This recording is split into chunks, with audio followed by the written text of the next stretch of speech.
Welcome back to Best Foot Forward, the Christmas chapter. Today we have a very exciting guest joining us, the incredible Alice Winn. Alice joined me on the show just over a year ago, back in March 2024, to discuss her incredible debut novel, In Memoriam, as well as the 5 books that she felt had shaped her life. A year later, and In Memoriam has become a bit of a literary landmark, winning multiple awards and many readers' hearts, my own included. In this episode, we're going to reflect on Alice's incredible year, finding out how it feels to have written a book that has taken the world by storm, and how all of that success has shaped her next steps. So it's time to settle down for some more bookish chat, and let's give Alice Winn a warm welcome back to the show. Alice, welcome back. I'm so happy to have you here again. Thank you for joining me for a Christmas special. Very happy to be here. So we chatted last back in March of 2024 when In Memoriam was just coming out, although I think we recorded it maybe at the end of 2023. So I'm really excited to chat to you again and find out what you've been up to since. But before we talk about that, shall we give listeners who maybe haven't picked up In Memoriam, I don't know where they've been if they haven't, but maybe give them a little flavour of what In Memoriam was about. That would be lovely, yeah. So In Memoriam is the story of two young men at a boarding school, an idyllic countryside boarding school in England in 1914, who are very close friends. And they are also both secretly in love with each other, but neither of them realizes that the other one feels the same way. They both think of it as this, great shameful secret.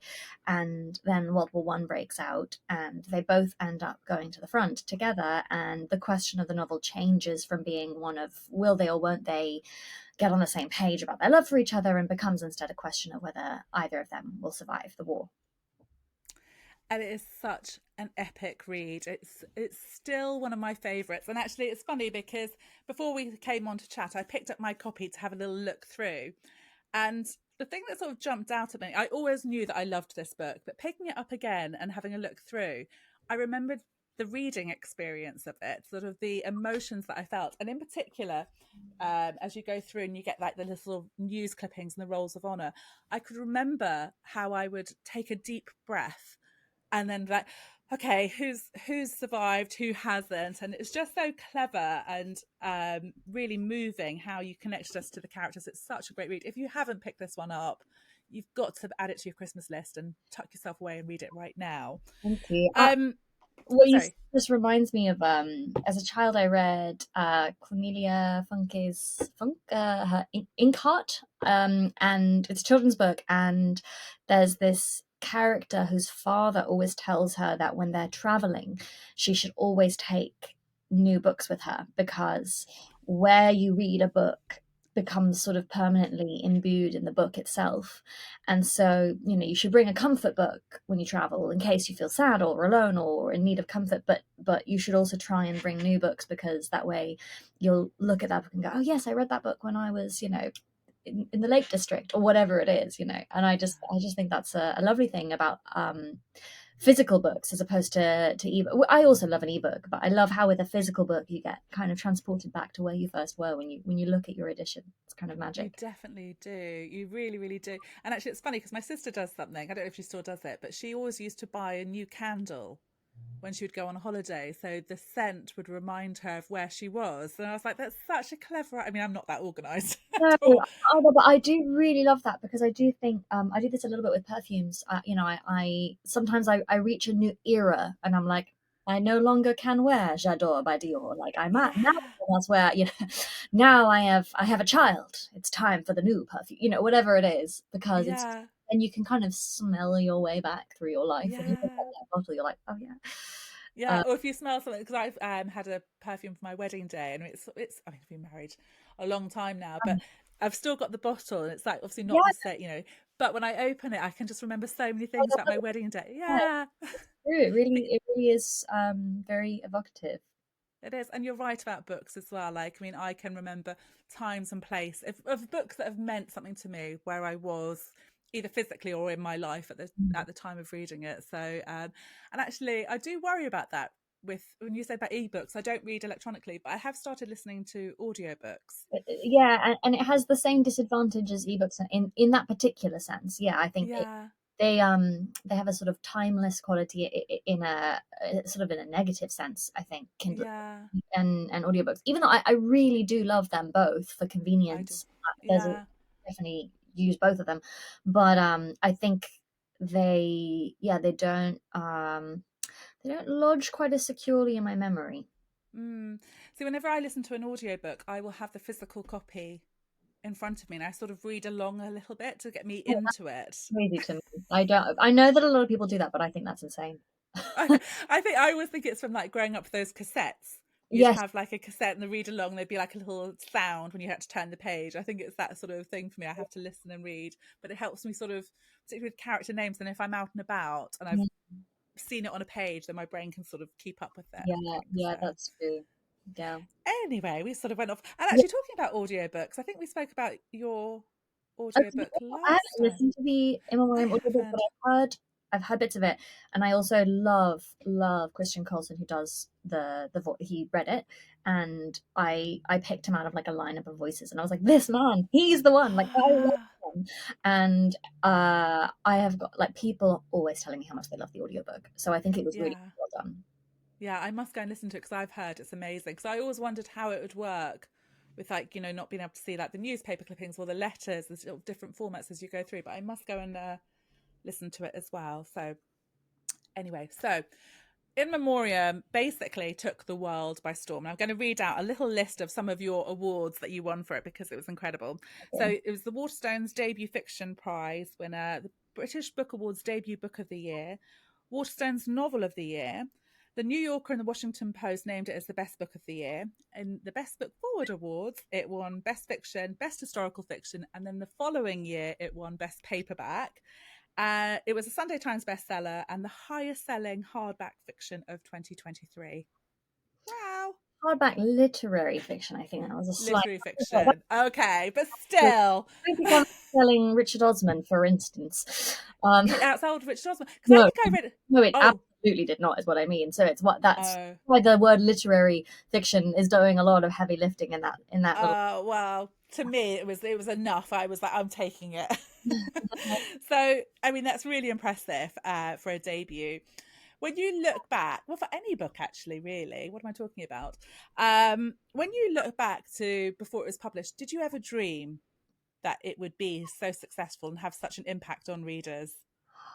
Well, yes, in terms of I think I really did fantasize about, you know, I think every writer, has this hope that like maybe this book that they're writing like will be beloved by millions of people or whatever, but not in a very serious way, because I don't know. I don't want to be sort of falsely humble here, but I do think that the reality is the author's job is to write a good book, and their publishing team is to get it on the table of the awards committees, get it to the top of the Waterstones staff, get it in the hands of as many people as possible.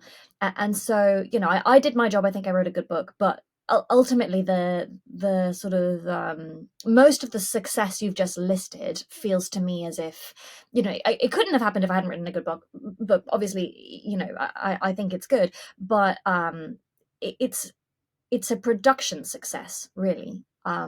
It's a publisher success, and I'm really proud of what they did. I think they did an incredible job. Um, so yeah, I feel grateful. Can I come in and fangirl there? Because it's more than a good book, Alice. It is an incredible book. It's so brilliant. And, there are times when other books make these lists that people are like, really? So I think it's obviously a marriage between the two of you, a great book and a great team, and very well deserved that it received so much love. Oh, who's this? This is Colonel Widdershins. He just came and meowed at me. Hello, Kern. Oh, what do you think, Colonel? Did you have a say in this? Did No, you write and think? No. not. He's a very unhelpful. Oh, Shit. bless him. He's here for it as an emotional support cat. That's Yes. lovely. The second cat we've had on the Christmas bonus, actually. So Good, good cats and Christmas. help. Um, So were there any particular moments along the way? So obviously those are the awards, but more sort of from readers that stand out, anything that's, because I was thinking today actually, as I watched Roddy this morning, we're filming this the beginning of November. So we're just around the corner from Armistice Day. There's all poppies in my town. And I just wondered whether there was any sort of really personal reader reactions that stand out to you.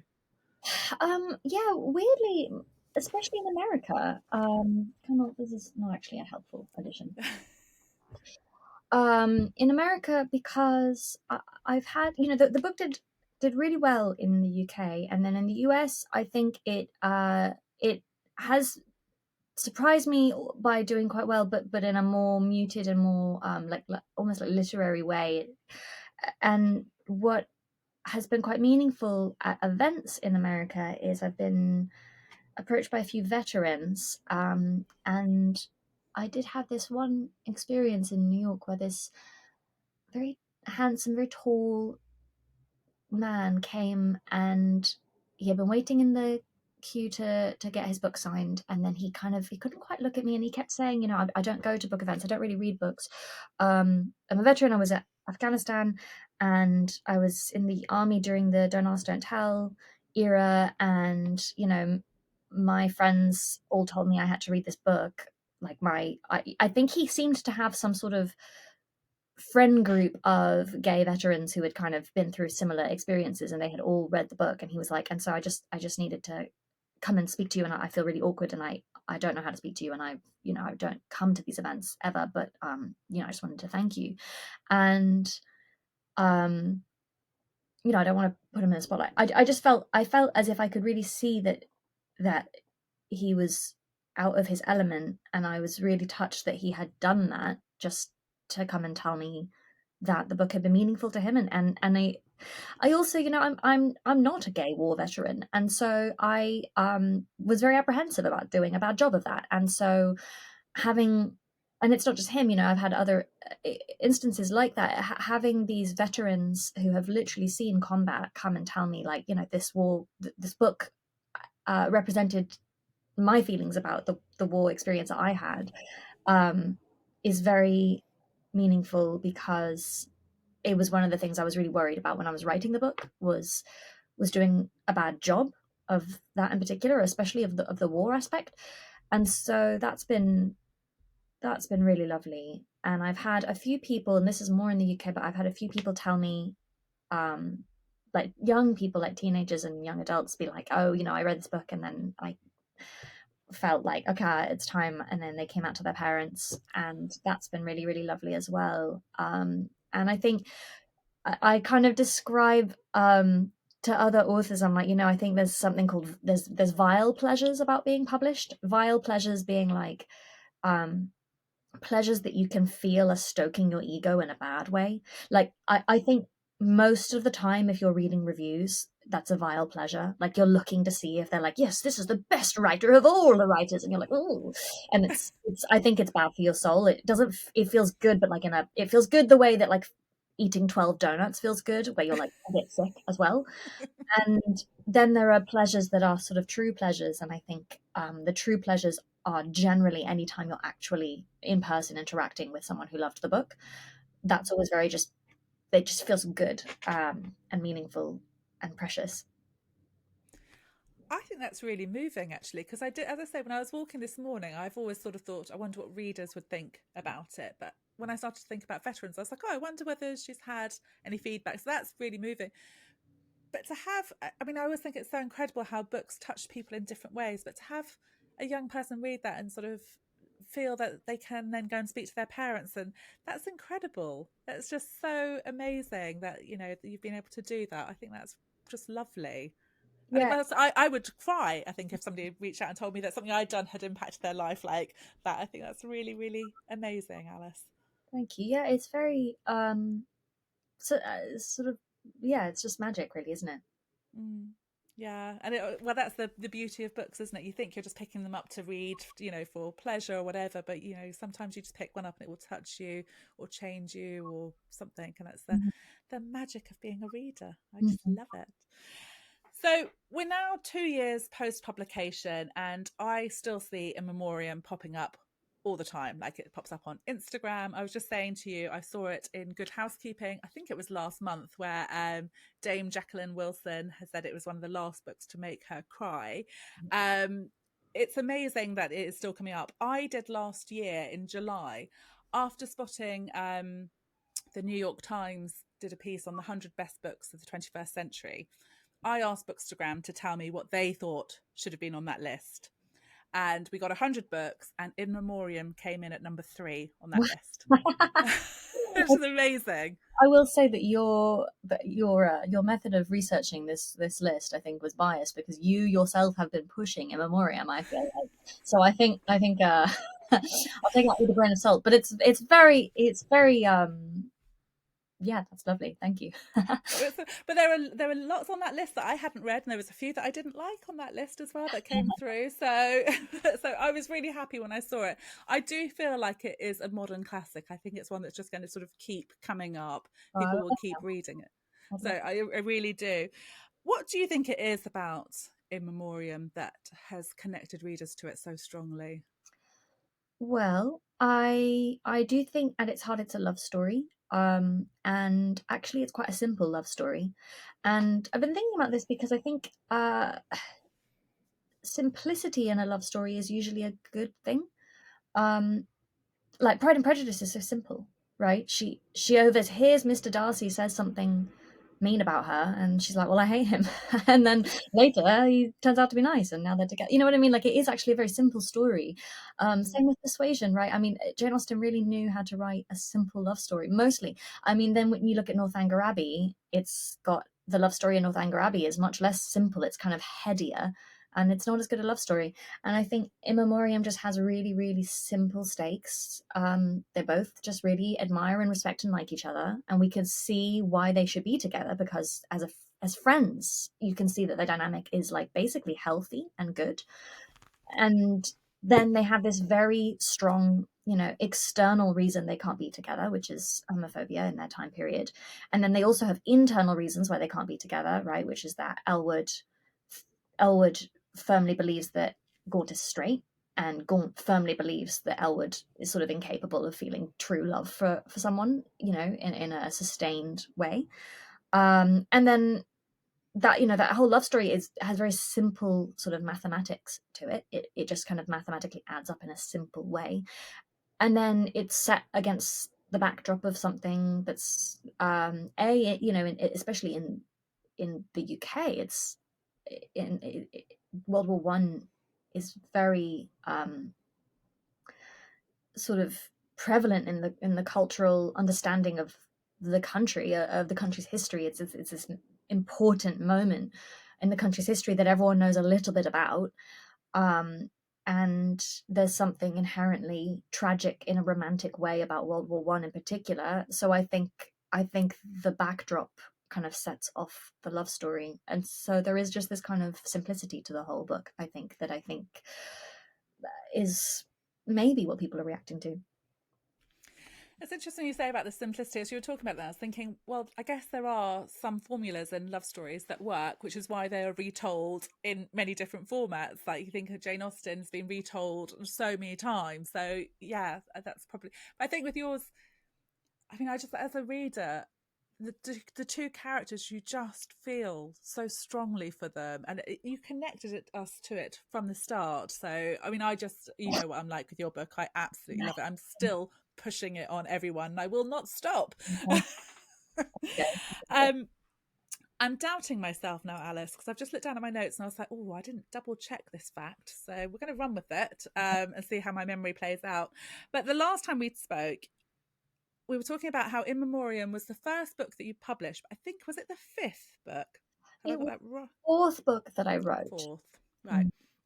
Okay, so if you look back then at the Alice who's about to sit down and start writing In Memoriam, what advice would you give her now, knowing what you know?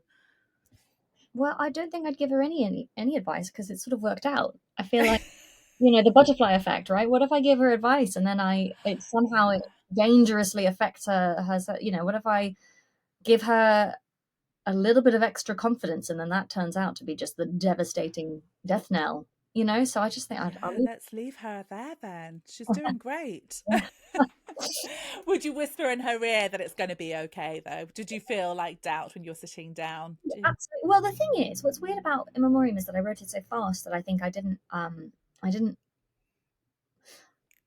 I felt doubt sort of before I wrote it, and I felt doubt sort of after I'd written most of it, or written, it was kind of 6 months into the process of writing it. But for the bulk of the main early drafting phase, I think I was just like focused on the book. I just knew I had to write it, and so I wasn't really thinking too hard. I was like, yeah, that's a problem for future Alice, whether or not it was Yeah. published. Right now I'm just focusing on this problem, which is writing it.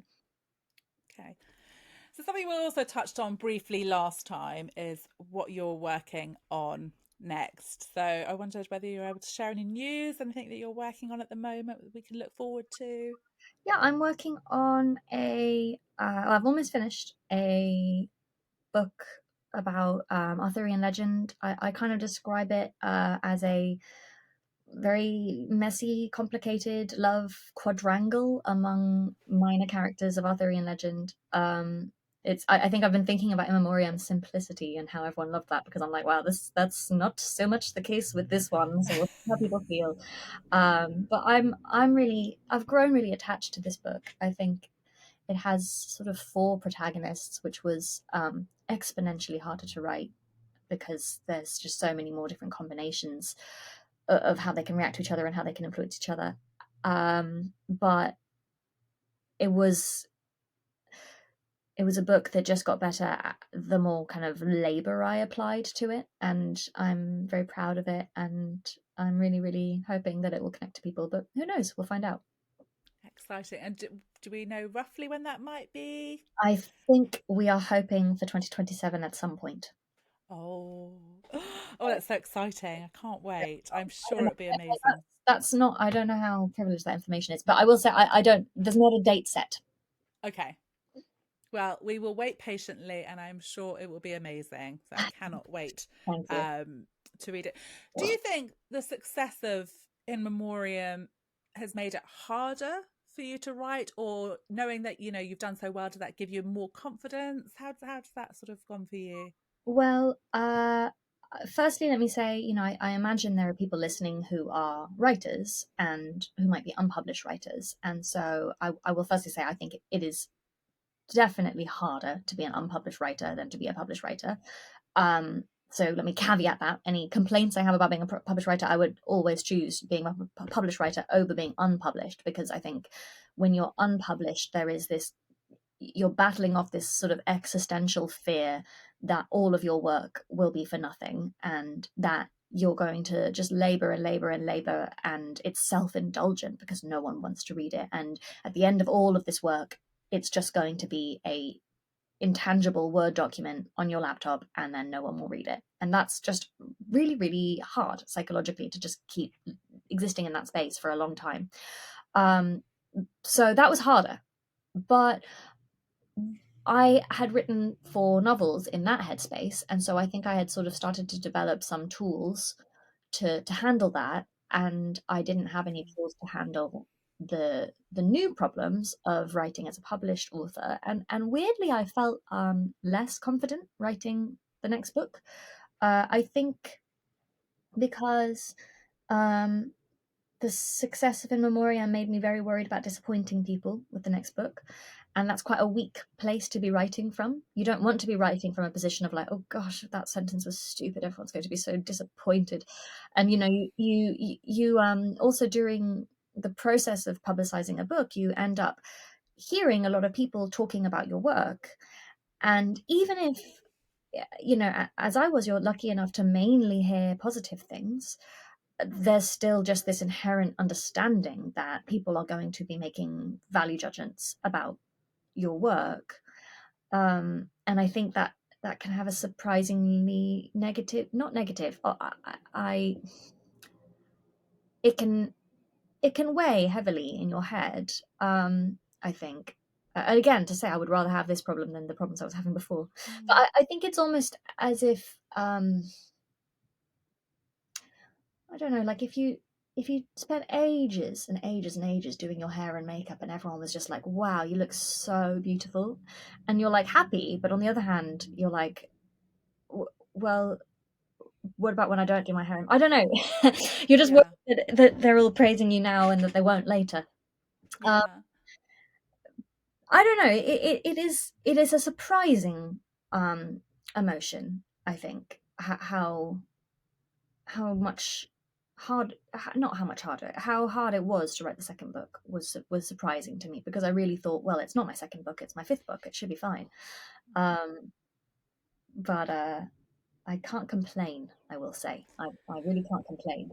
But I wonder, when you say that though, Alice, I'm thinking, the feelings that we had when we read In Memoriam as readers, it's because you've put so much into it. So, I'm sure you've done that with your new book. And it is hard. I mean, I can imagine how hard it is to sort of have that sort of, you've got greedy readers like me who are like, what's next? What's next? What's next from you? So, but That's I'm sure. I mean, it's what a miraculous, I mean, honestly, I'm so grateful that people are asking me what's next. What Yeah. an absolute gift. I mean, no, I would never ever want that not to be the case. I love Yeah. that. And it's funny you say about new writers. I quite often have chats with people who say to me, they go back to re-listen to your episode that we did together, to listen to it. So like they were so inspired by what you were saying and things. So Okay, gosh, what do I say that was so inspiring? well, Lucy Steeds, who wrote The Artist, I remember her saying like she'd get to a point in the book where she was a bit stuck, and she'd pop her earphones in, go for a walk, listen to you, and then come back and be like, right, okay, I'm ready to sort of sit down again. So it's nice that you're putting things out there and understanding that it is hard for anyone who's going through it. But I'm so grateful to everyone who keeps trying to put these wonderful books out, because I need to keep reading amazing books. So please keep them coming. So we're going to take a look back now at the books that you picked back in 2024 as the books that have shaped your life. And we'll look and see whether they still stand for you today, whether you'd swap any out, or it's Christmas, if you wanted to add an extra one in, we can add that in as well. So you picked Bridget Jones's Diary by Helen Fielding, Catch 22 by Joseph Heller, Meditation by Marcus Aurelius, Passing by Nella Larson, and All Quiet on the Western Front. So how does they? Yeah, they're all great. Yeah. Yeah. They're all really good. Do you know, I'm so glad you said that, because every time I've asked people this on this series, I'm like, oh, what if somebody goes, oh no, I won't change them all? I'm like, oh, you didn't do it probably the first time round. No, I think that's right. I think those are all books I think are kind of forever books that I love. Yeah. I mean, yeah, but that's a hard question, isn't it? You always want to add more and more books, don't you, to that kind of list? Yeah.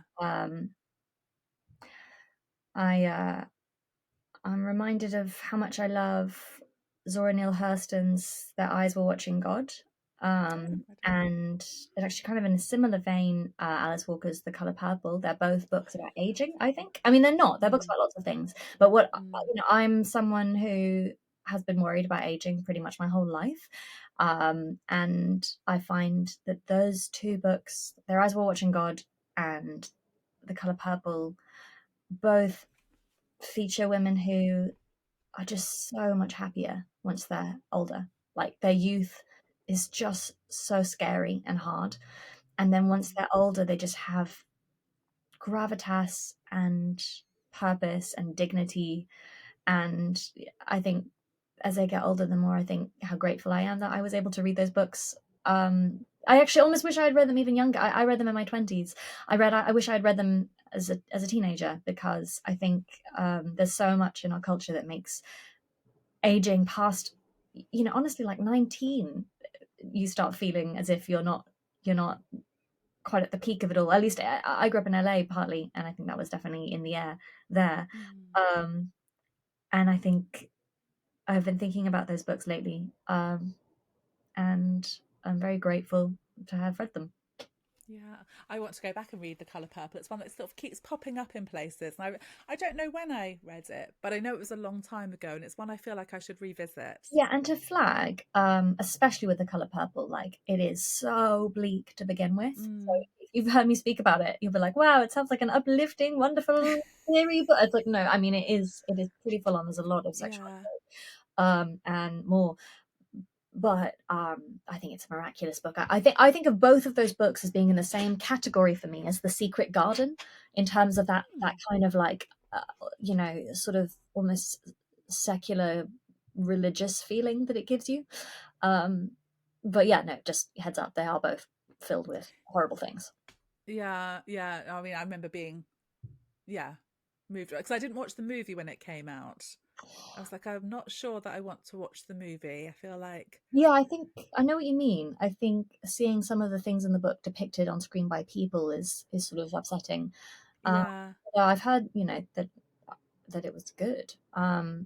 I'm sure it's amazing. But I was like, I mean, I know sometimes I can read something on a page and it can really affect me, Yeah, but to see it is a yeah, I totally know what you. different thing. So, Yeah, okay.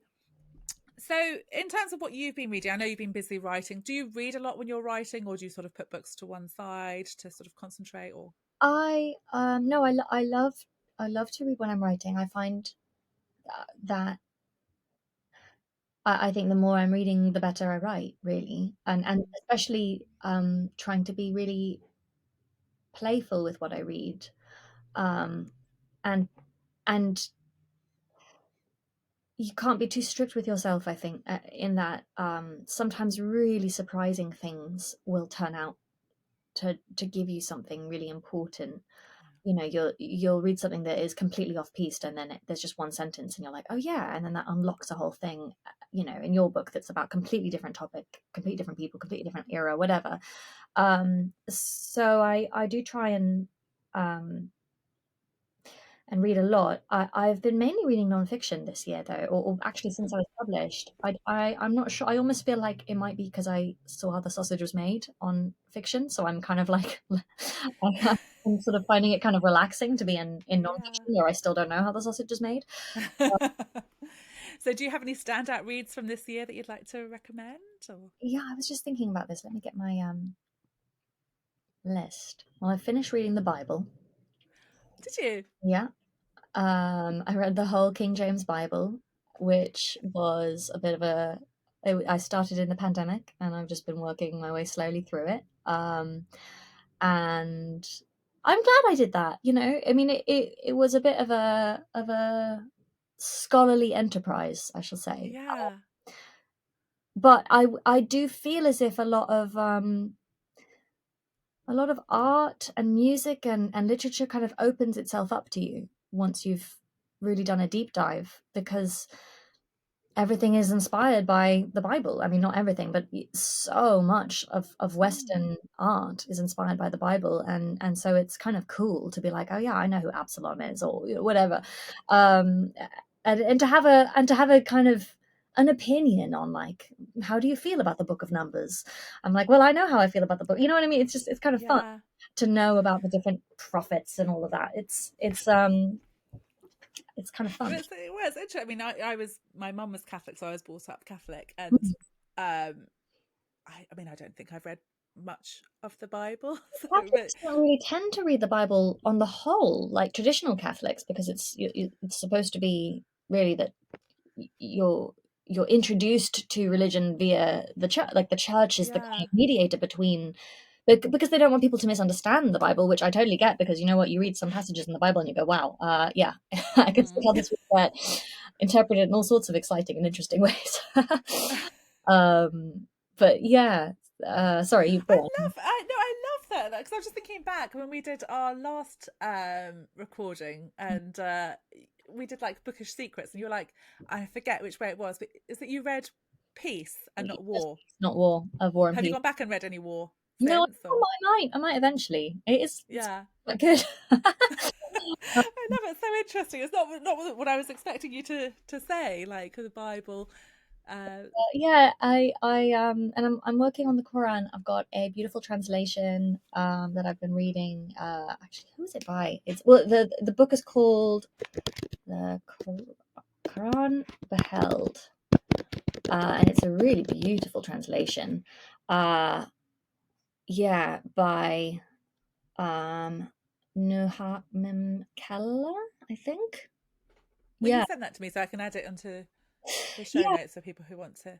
Yeah, so that's fun, and I mean, I'm just really enjoying the language, and same with the King James. It's got some. Well, the thing that's kind of funny about the King James, as opposed to this translation of the Quran that I'm reading, where the translation is all by one man, and so there is a consistency to the beauty of the, like, he has done a beautiful translation, so everything is pretty beautiful in a kind of consistent, congruent way. Whereas the King James, I don't know, you really get this feeling that some of the writers are better than others, right? There are some books of the King James Bible where you're like, wow, this guy is like a banging great writer. This is incredible, like how cinematic. Wow, I feel I'm so like invested in these characters and how, they're feeling. And then there's some where you're just like, oh my God, this is an interesting thing and you have just made it so boring. So that's kind of fun. And then the other, I think probably the most influential book I read this year is I read the collected essays of George Orwell.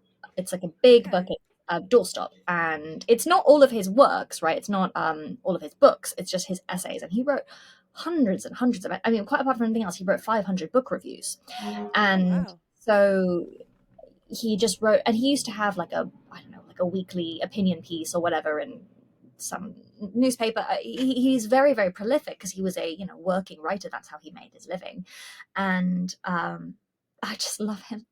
I love him so much.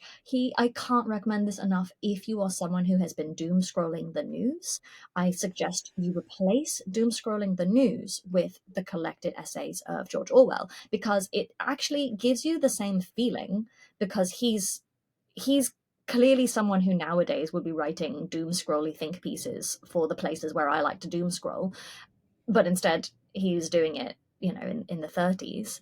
And he's so intelligent and insightful, and half the things he's talking about really, really apply to the current day and are terrifying. But then sometimes he is just so wrong, and then that's kind of exciting, because then you're like, oh yeah, you don't know what's going to happen, and neither do the people today know what's going to happen. And so, for example, this is one of my favorite examples of his wrongness. Um, he was talking about, well, hang on, there's several examples of his wrongness. One example was he talked about how car accidents were really bad, and there were loads and loads of people getting into car accidents, and he was just like, the problem is insurmountable. The road system isn't safe, and to be honest, there's no way to reduce car accidents short of ripping out all of central London and redoing the cars, like redoing all the roads. And he was like, that's it. That's the solution. And I could totally imagine reading that and being very discouraged in this time period, because he didn't think about seatbelts. Like, that didn't occur to him. But seatbelts actually have really, like, there's Yeah. lots of things that you can do to Yeah. reduce car fatalities that have been done. Or another one was, he was really, really worried about the birth rate, which was dropping a lot at that time. He didn't obviously know that there was going to be this massive baby boom after World War II. But he was really worried about it. And one of his pet theories as to what was causing this drop in babies was the bad laundry system in London, which was, no one had washing machines. And so you would just send your washing out, and the washing companies like had this total power because everyone needed the laundry to be done.